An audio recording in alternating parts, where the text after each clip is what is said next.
Damn it. ఏంటిటా కుండబద్దలు కొడతా అట్ట. నమస్కారం, కుండబద్దల ప్రేక్షకులకి స్వాగతం. నేను గౌతమ్ కాటా. 2 రోజుల కిందట టీడీపీ నేత వీరయ్య చౌదరి హత్య ఉదంతం అందరికీ బాగా తెలిసిందే. రాష్ట్రం వ్యాప్తంగా అది పెద్ద కలకలమే రేపింది. ఎందుకంటే ఒక సుపారీ గ్యాంగు ఆయన ఆఫీసులో ఉండగా కత్తులతో దాడి చేసి 56 కత్తిపోట్లు అనేక రకాలైన చోట్ల ఇక బతకటానికి వీలు లేదు అన్నట్టుగా ఆయన మీద ఒక కసితోటి దాడి చేశారు. ఇది ఏదో సుపారీ గ్యాంగు అనేటట్టుగా కొంత వ్యవహారం బయటకు వచ్చినప్పటికీ కూడా దానికంటే కూడా ఇందులో ఈ పాల్గొన్న వ్యక్తుల్లో కూడా కొంతమంది ఇతని మీద కక్షతోటి ఉన్న వాళ్ళు ఉండి ఉండొచ్చు అనే అనుమానాలు కూడా పోలీసులు వ్యక్తం చేయడం జరిగింది. ఆల్మోస్ట్ ఆల్ వాళ్ళందరూ తెలుగు మాట్లాడుతున్నట్టుగాను అక్కడ ఆ దగ్గర ప్రాంతంలోనే వాళ్ళు ఆశ్రయం పొందారో లేదు ఆ దగ్గర ప్రాంతాలకు చెందిన వాళ్లే అయ్యుండొచ్చేమో అనే అనుమానాలు కూడా వ్యక్తం అవుతుంటే ఈ వీరయ్య చౌదరి పార్థివ దేహాన్ని చూడటానికి చంద్రబాబు నాయుడు గారు కూడా వెళ్ళి చాలా ఎమోషనల్గా ఫీల్ అయ్యారు. ఎందుకంటే ఒక మంచి కార్యకర్తని కోల్పోవటం, గతంలో కూడా మరి మాచర్లలో జరిగిన ఉదంతం మీద ఇట్లాంటి వాటి మీద చాలా సీరియస్గా రెస్పాండ్ అవటం చంద్రబాబు నాయుడు గారు ఎప్పుడూ చేస్తూనే ఉంటారు.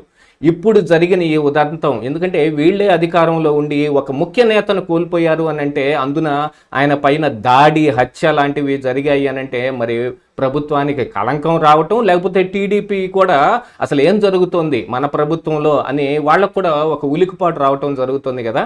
అందుకని పోలీసులు ఒక 12 బృందాలు గాలింపు చర్యలు అన్నీ చేపడితే చాలా విషయాలు బయటకు రావటం మొదలుపెట్టాయి. మొదట ఇందులో ఈయన మద్యం సిండికేట్ని మెయింటైన్ చేస్తూ ఉన్నాడు కాబట్టి అందులో లావాదేవీల వ్యవహారంలో కొంత ఇది జరగటం మూలానే ఈ హత్య జరిగిందని మొదట అనుకున్నప్పటికీ కూడా ఆ తర్వాత ఈయన రియల్టర్ కూడా కాబట్టం, ఈ రియల్ ఎస్టేట్ భూదందాల విషయంలో అనే దాని మీద కూడా కొంత అనుమానాలు వ్యక్తం చేసిన పోలీసులు నిన్న ఒక 3గురిని అరెస్ట్ చేసి అసలు నిజాలు రాబట్టే ప్రయత్నాలు జరుగుతూ ఉన్నాయి. ఆల్మోస్ట్ ఆల్ ఈ వీరయ్య చౌదరి మృతికి కారణాలని ఖచ్చితంగా ఈరోజు రేపు కనిపెట్టేయటం జరుగుతుంది. దానికి బాధ్యులైన వాళ్ళని అరెస్ట్ చేసే క్రమంలో కూడా ఈరోజు పోలీసులు ఉన్నారు.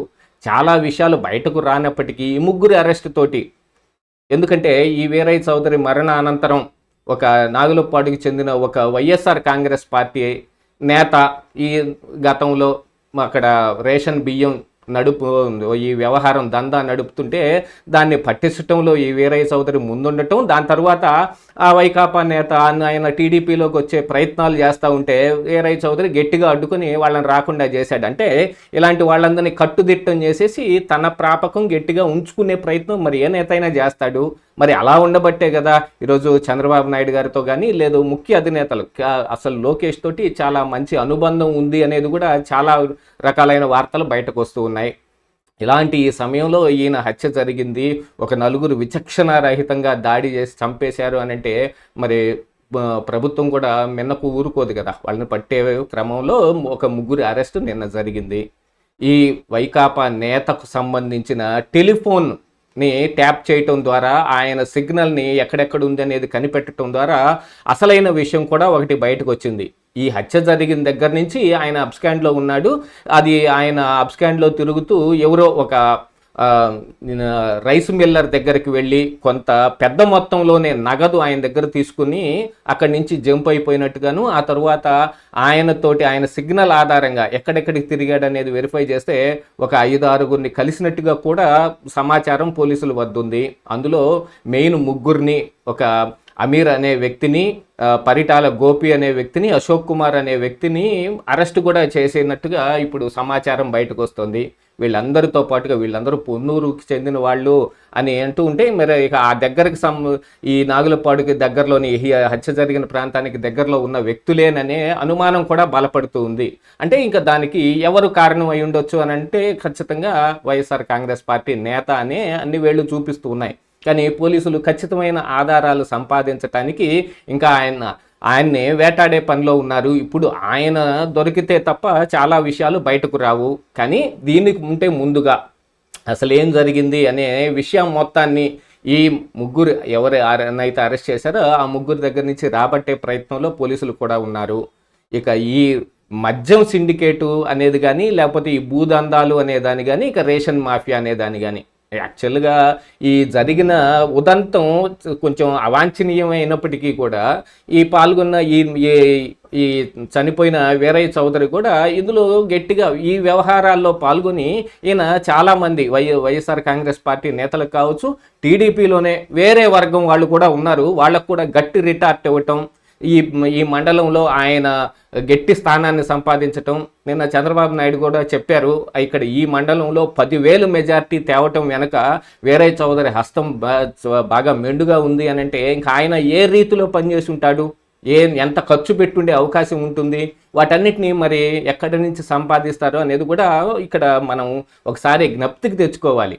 కూటమి ప్రభుత్వంలో కూడా ఇప్పటికీ రేషన్ బియ్యం నడుస్తుంది, దాన్ని ఈ వైఎస్ఆర్ కాంగ్రెస్ పార్టీ నేత నడుపుతున్నారు అంటే చాలా నియోజకవర్గాల్లో కూడా ఇంకా వైఎస్ఆర్ కాంగ్రెస్ పార్టీ నేతలు ఈ రేషన్ బియ్యం తాలూకు కానీ ఈ వ్యవహారాలు మొత్తం వాళ్లే చూస్తున్నట్టుగా కూడా సమాచారం బయటకు వస్తుంది. వీటన్నిటిని కట్టుదిట్టం చేయాలి. ఇలాంటివి కట్టుదిట్టం చేసినప్పుడే మరి ఇలాంటి సంఘటనలు మొత్తం తగ్గిపోతాయి. దాంతోపాటుగా ఏమిటంటే ఇప్పుడు ఈ వీరయ్య చౌదరి లాంటి ఇలాంటి కీలక నేతలు కూడా ఈ భూదందాల జోలికి కానీ లేకపోతే లిక్కర్ సిండికేటు ఇట్లాంటి వ్యవహారాల జోలికి కానీ వెళ్లకుండా ఉంటే మంచిది. ఎందుకంటే వైఎస్ఆర్ కాంగ్రెస్ పార్టీ నాయకులు ఎంతకైనా తెగించడానికి ఈ రోజున బయటకు రావటం మొదలుపెట్టారు. మొన్న చూసాం గోరెంట్ల మాధవ్ ఉదంతం. ఏదీ లేని కారణానికి చేబ్రోలు కిరణ్ మీద దాడి చేయటానికి తనకు ఉన్న పోలీసు వ్యవస్థలో తనకున్న పరిచయాలను ఉపయోగించుకొని అతన్ని ట్రేస్ అవుట్ చేసి దాని మీద ఆ పోలీసు కస్టడీలో ఉన్న చేబ్రోలు కిరణ్ మీద దాడికి కూడా వెళ్ళాడు.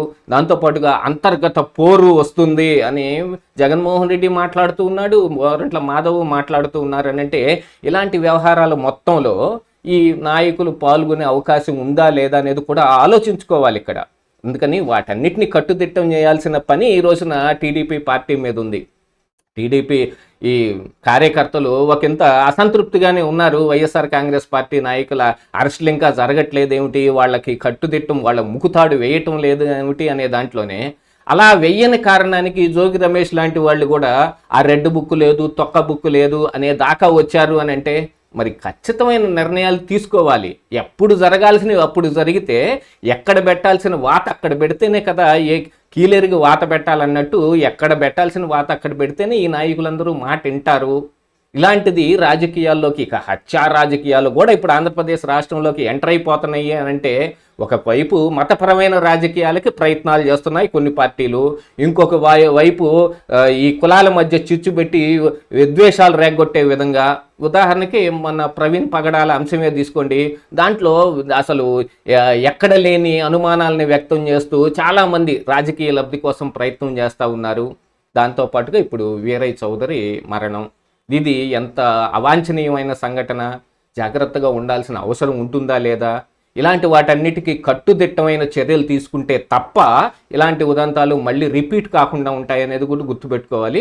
యాజ్ ఎర్లీ యాజ్ పాసిబుల్ ఈ వీరయ్య చౌదరి మరణం వెనుకున్న కారణాలని రేపు ఎల్లుండి 2 రోజుల్లో బయటకు వచ్చేసే అవకాశాలే మెండుగా కనిపిస్తున్నా ఇలాంటి వాటిని నివారించడానికి మాత్రం ప్రభుత్వంలో ఉన్న పెద్దలు గట్టి చర్యలు తీసుకోవాల్సిందే.